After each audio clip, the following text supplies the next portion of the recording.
असफलता एक चुनौती है, इसे स्वीकार करो।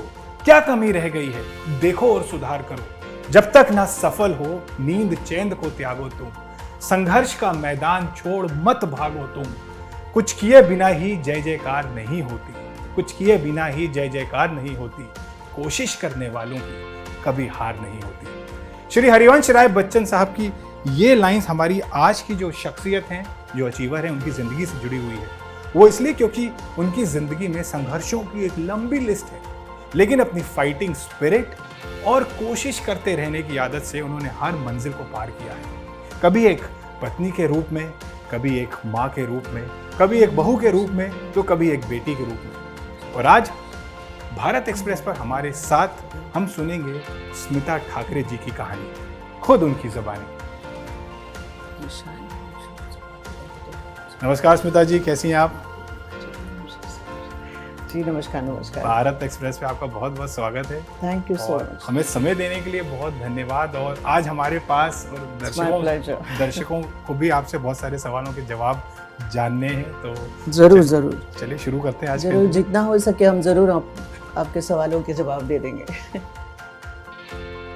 कहते हैं स्मिता जी, जो नाम है वो पर्सनैलिटी से बहुत मेल खाना चाहिए, तो शुरुआत ही यहीं से करते हैं कि आपका नाम स्मिता है, तो स्मिता का क्या अर्थ है और अपनी पर्सनैलिटी से कैसे जोड़ते हो आप? मेल खाना चाहिए कि नहीं वो आप बताइए। पर स्मिता का अर्थ है स्माइल, हंसते रहना।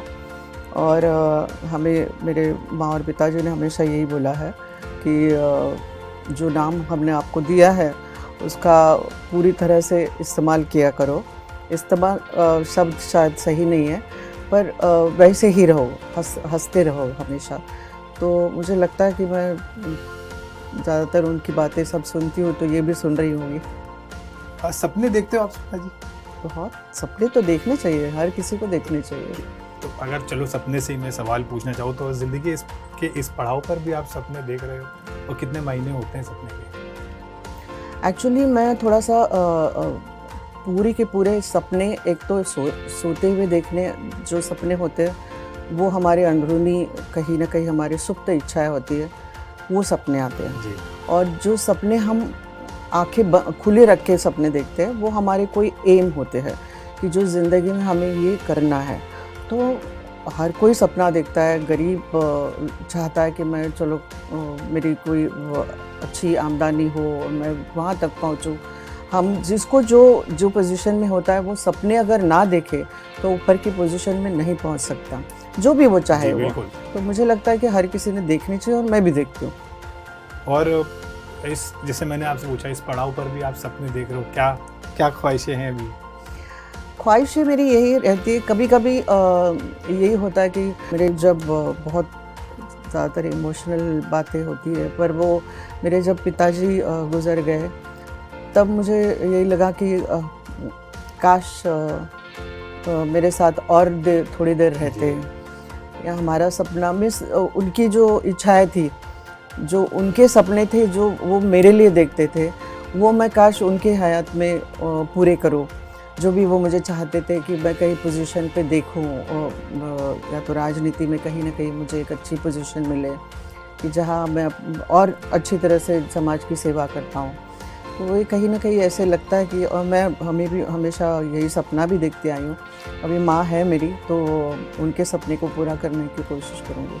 फिलोसफर्स तो स्मिता जी ये भी कहते हैं कि आप अपने जीवन को ऐसे जियो कि अगर आपसे कभी कोई गलती हो जाए तो लोग बाग ये कहें कि आपसे गलती नहीं हुई है, आपका समय नहीं ठीक चल रहा था, इसलिए आपसे ये गलती हुई। तो ये जो बात है, जो फिलोसफर इतने टाइम से कहते हैं, अपनी लाइफ से किसी तरह जोड़ना चाहोगे कि ऐसा कोई फेज था या कोई कहानी ऐसी बताना चाहो? बिल्कुल मिस, हर किसी को शायद ये एक वक्त का खेल होता है। अब अपने जीवन में उतार चढ़ाव हमेशा होते रहते हैं, और कुछ पता नहीं जो राशियों को मानते हैं या ग्रहों का खेल मानते हैं, नहीं मानते हैं, पर मैं तो मानती हूँ कि कई बार अपने को पता होता है कि हम जो लोगों को मिल रहे हैं या जो लोगों को हम बहुत नज़दीक कर रहे हैं वो शायद सही नहीं है अपने लिए, पर उस वक्त हमारी थोड़ी देर के लिए कुछ ना कुछ मति भ्रष्ट हो जाती है। और ऐसी ज़िंदगी में कई सारे लोग मिलते आते हैं कि जो हमें धोखा देते हैं। शायद पैसों से धोखा हो या रिश्तों में धोखा हो। तो ऐसे मुझे लगता है कि ये जब समय ख़राब होता है तब गलत इंसान आपके जीवन में आ जाता है और वो सब उसे फिर लोगों की नज़रों में उसे गलती कहा जाता है। तो हमारी ज़िंदगी में भी ऐसे बहुत सारे मौके आए हैं या बहुत सारे ऐसी परिस्थितियाँ आई हैं कि जिसमें हमने गलतियाँ की है। मैं भी इंसान हूँ, हर कोई इंसान को ये ना समझे कि कोई किसी के हाथ से गलतियाँ होती नहीं है और गलतियों से सुधारना, वो अगर आपने सीख लिया तो मुझे लगता है गलतियाँ करनी चाहिए। और वैसे भी आजकल का लाइफस्टाइल भी बहुत ट्रांसफॉर्म हो गया कोविड के बाद। लोग कहते हैं कि सात्विक लाइफस्टाइल होना चाहिए आपकी, खासकर क्योंकि जिस तरह की दुनिया चल रही है, अपनी कंपनी को लेकर आप बहुत कॉन्शियस रहो। आपके दोस्त कैसे हैं, उनके विचार कैसे हैं, वो बहुत ज़रूरी है, क्योंकि कहीं ना कहीं जेलसी हो जाती है बहुत बार। आपको कभी ऐसा लाइफ में ऐसा फेज आया, आपको कभी जेलसी फील हुई? एक्चुअली मैं हमेशा यही बोलती हूँ कि जेलसी ये शब्द तो बहुत नेगेटिव इस्तेमाल किया जाता है, पर कई बार जेलसी बहुत अच्छी तरह से उसका उपयोग किया जाता है। मुझे अगर पूछा जाए तो मैं उन महिलाओं से जेलस हूँ कि जो अपने मुकाम उन्होंने पा लिए हैं या जिस मुकाम पे उन्होंने बहुत अपने आप को झंडा खाड़ के गाड़ा है, उन्होंने झंडा गाड़ा है। तो मैं ऐसी औरतों को शायद जेलस करती हूँ, इंदिरा गांधी जी हो या कल्पना चावला हो, जो स्पेस तक जा चुकी है और स्पेस में बैठ के उनको कैसा लगता, काश मैं वहाँ होती, या सुनीता विलियम हो, ये सब औरतें जो है उनको देख के मुझे वो पॉजिटिव वाली फीलिंग, जो जेलसी वाली पॉजिटिव जेलसी होती है। एब्सोल्युटली। मगर किसी ऐसे वो वाली जेलसी कभी फील नहीं हुई कि तुम्हारे से ज्यादा है मेरे पास या मेरे नहीं, क्योंकि आमूमन जिंदगी में बहुत लोगों को ऐसा जर्नी में ऐसा होता है कि नहीं, बिल्कुल। कई बार ऐसे कई सारी औरतें या कई सारी व्यक्तियों को मैं जब देखती हूँ जो बिना कुछ करे उस मुकाम पे पहुँचते हैं, तो शायद मेरे दिल को वो जेलसी थोड़ी सी छूती होगी, पर मैं यही सोचती हूँ कि शायद उनकी किस्मत में वो लिखा है, इसलिए वो उनको मिला है। तो हर किसी की ज़िंदगी एक जैसी नहीं होती है और जो ऊपर वाले ने लिखा होता है वो शायद उनको उस दौर से जाना होता है। और इसलिए शायद ये भी रीज़न है, बहुत सारे लोग आजकल अपने व्यक्तित्व में मेडिटेशन को जोड़ते हैं ताकि कामनेस उनकी ज़िंदगी में आए। तो आपके व्यक्तित्व में आप कैसे कामनेस लेकर आते हैं? एक्चुअली क्या है, ज़िंदगी में ऐसे बहुत सारे दौर आते हैं जिसमें हम बहुत सारी चीज़ें नई सीखते हैं। मैं कहती हूँ कि मैं पहले भी पूछा बात करती थी, पर जब हमारी उम्र जैसे जैसे बढ़ती है हमको उसका महत्व समझने लगता है और स्पिरिचुअलिटी एग्जैक्टली कैसे फॉलो करनी चाहिए या आप स्पिरिचुअलिटी को अपने जीवन में कैसे लाना चाहते हो, वो आपको अगर समझ में आ जाएगा या आपको समझेगा तो मेरे ख्याल से इंडिविजुअली आप उस चीज़ को आप फॉलो करते हो। तो मेरे लिए कोविड से पहले भी या कोविड के बाद, कोविड में हमारे पास बहुत सारा वक्त था तो हम बहुत सारी नई चीज़ें सीखते गए हैं। और चैंटिंग, क्योंकि हर कोई इंसान डरा हुआ था अंदर से, और जो भी है शिव जी का ध्यान करो या मेडिटेशन करो तो आपके सांस की लहरें बहुत अच्छी तरह से चलेगी, क्योंकि ज़्यादातर सांस लंग की प्रॉब्लम्स होती हैं। तो इस तरह एक डर के मारे बहुत सारे लोग उसके अनुलोम विलोम करो, फिर मेडिटेशन करो, तो वो आध्यात्मिक मार्ग आत्मसात करने लगे हैं जी। और मुझे हमेशा अच्छा लगता है, मैं इस भगवान का कुछ करूँ, मुझे लगता है कि कोई ना कोई शक्ति है जो मुझे साथ देती है। तो वो उसको अगर हम भूल जाएंगे तो वो शक्ति भी बोलेगी अगर ये मुझे याद नहीं कर रही है तो फिर मैं क्यों करूँ। ज़रूरी नहीं कि कोई एक भगवान हो, पर मैं एक शक्ति को मानती हूँ ज़रूर। जैसे आपने कहा कि आपके नाम में स्माइल है, मगर आपके सरनेम में बहुत वजन है। तो अगर मैं ये पूछूं एज अ ठाकरे आपकी ज़िंदगी कैसी रही, और हम अमान बाला साहब को अगर याद करें तो उनकी ऐसी 3 चीज़ें जो आपके साथ चलती आई हैं और आपके जीवन का आधार है? बहुत सारी चीज़ें हैं, आपने बहुत मिस एकदम से 3 चीज़ों को अगर मैं पिक करना चाहूँगी तो उन्होंने एक हिंदुत्व और कर्तृत्व और नेतृत्व, इसमें बहुत सारे सार है। जो हिंदुत्व से हमेशा जुड़ी रहना और अपने कर्तृत्व पे भरोसा रखना। अपने ज़रूरी नहीं है कि सामने वाला, आज तुम्हें लगता है कि सामने वाला तुमसे बहुत बड़ा है या बहुत अच्छा कर रहा है, पर ये तुम्हारी प्रेरणा रखो, जो कि प्रेरणा में ये होना चाहिए कि चलो ठीक है, मैं अपने कामों से मैं शायद उससे भी बहुत अच्छा काम कर पाऊँगी। अपने आप को कभी हीन ना समझो, अपना कॉन्फिडेंस ना होने दो। तो और अगर तुम लियो हो, जैसे कि मैं लियो हूँ, तो मुझे हमेशा यही बोलते हैं कि लियो में हमेशा एक नेतृत्व की क्वालिटी रहती है। तो जहाँ भी काम करते हो, जहाँ अपने ऑफिस में हो, उसको कहीं ना वीक नहीं होना देना। तो ये सब इनमें से उनकी बहुत कैजुअली बोलते हैं वो, पर ये चीज़ें बहुत मायने रखती है और मैं अभी तक अपनी ज़िंदगी में उसको फॉलो करती हूँ। कई बार मैं मेरे से गलती भी होती है। कई बार ये होता है कि मैं शायद अपने एसोसिएट्स को शायद मैं सही रास्ता नहीं दिखा पाती हूँ। कई चीज़ें, कई बार कई प्रश्न मेरे पास आते हैं, पर उस वक्त मैं यही कहती हूँ अपने आप को कि मैं थोड़ा सा वक्त लेती हूँ। मुझे सोचने का वक्त होना चाहिए, क्योंकि कई बार लोग अपने आप पे, हम पे डिपेंड रहते हैं कि चलो इन्होंने जो बोला वो सही है, तो वो कहीं गलत हम उसका किसी को सलाह गलत ना दे। तो इसलिए शायद मैं उस वक्त थोड़ा सा वक्त ले लेती हूँ कि मैं और सोचूं। तो ये सब चीज़ें बहुत तो है कि जो साहब ने मुझे सिखाई है और मैं उस पर जाती हूँ। बाला साहब ने शिवसेना का निर्माण किया था, और अगर हम उस जर्नी की बात करें तब से लेकर आज की शिवसेना, तो आप इस जर्नी के बारे में क्या कहना चाहेंगे और इस समय क्या वजूद लगता है आपको, किस और है?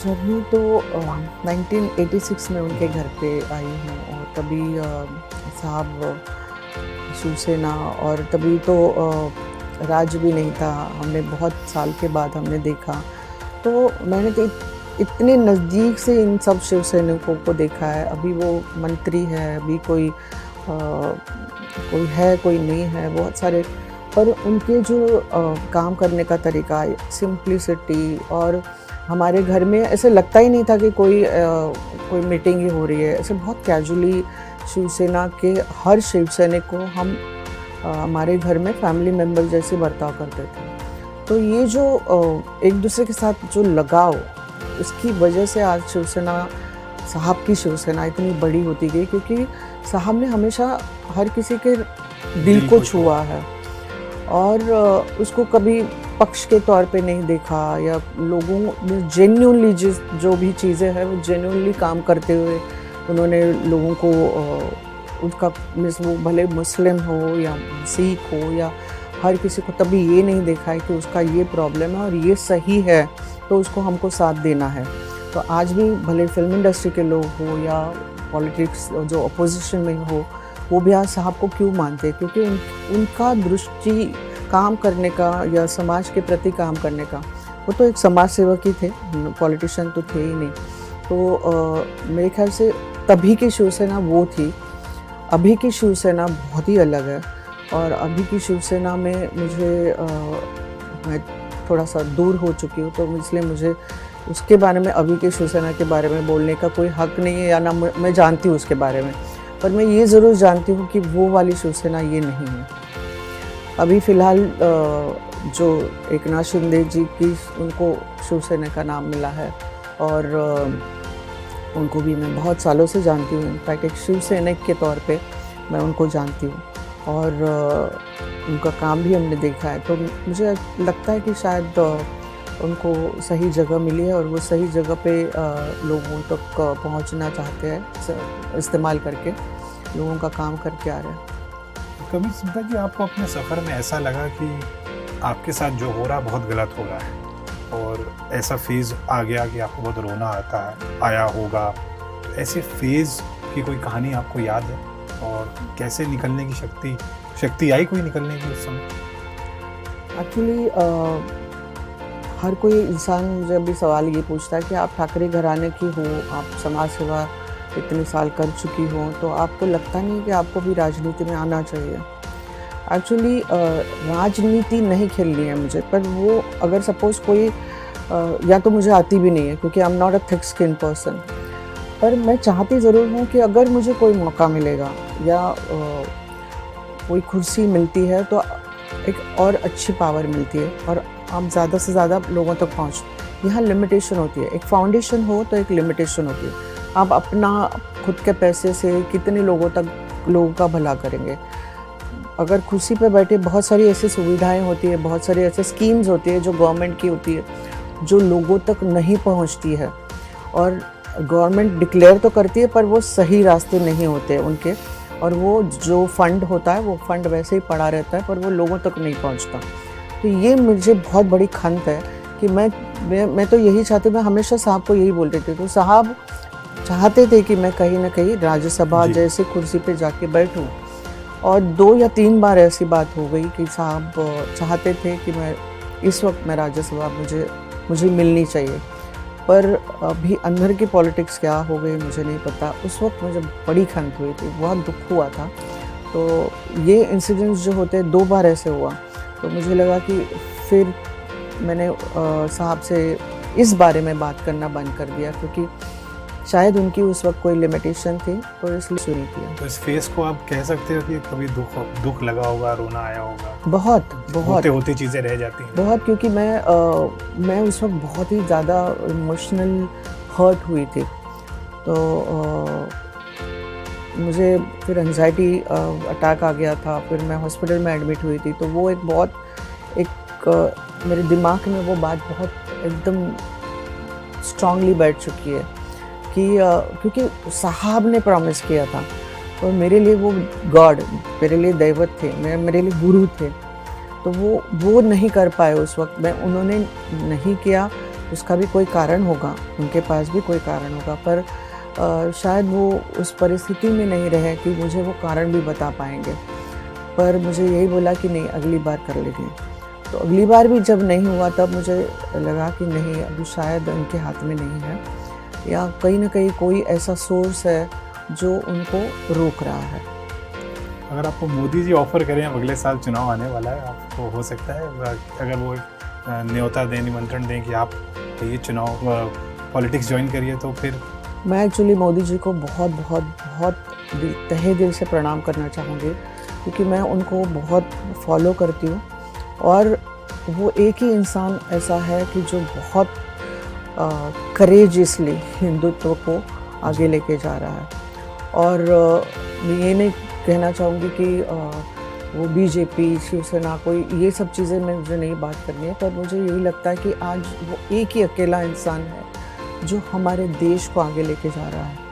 और हर एक योजना जो भी उन्होंने की है वो लोगों की भलाई के लिए की है। उन्होंने अपनी भलाई सिर्फ नहीं सोची है, उन्होंने पक्ष की भलाई सोची है। और आज मुझे ऐसे इंसान दिखाओ कि जो अपना भला नहीं सोचते, मीन्स ना उनका कोई आगा है ना पीछा है, वो सिर्फ यही चाहते हैं कि हमारी देश की जनता को ज़्यादा से ज़्यादा सुविधा मिले। और मीन्स आप सोचिए, आप कहाँ 12-13 नंबर पे हमारा हिंदुस्तान था इकोनॉमिक फ्रंट पे, और आज 5-7 नंबर पे आया है। 3 पर आने का दावा कर रहे हैं। बिल्कुल। तो ये जो कॉन्फिडेंस है, वो उनका कॉन्फिडेंस देके आज यंग जनरेशन, आज नेवी, आर्मी, हर एक सैनिकों के पास जा के वो जो इंसान अपने देश के लिए या उनके लिए वो है खड़ा है, 370 कौन कर सकता है? इतनी हिम्मत उन्होंने दिखाई। जो भी है, कोई कुछ भी बोले, स्ट्रैटेजिकली करते होंगे या कुछ भी होगा, या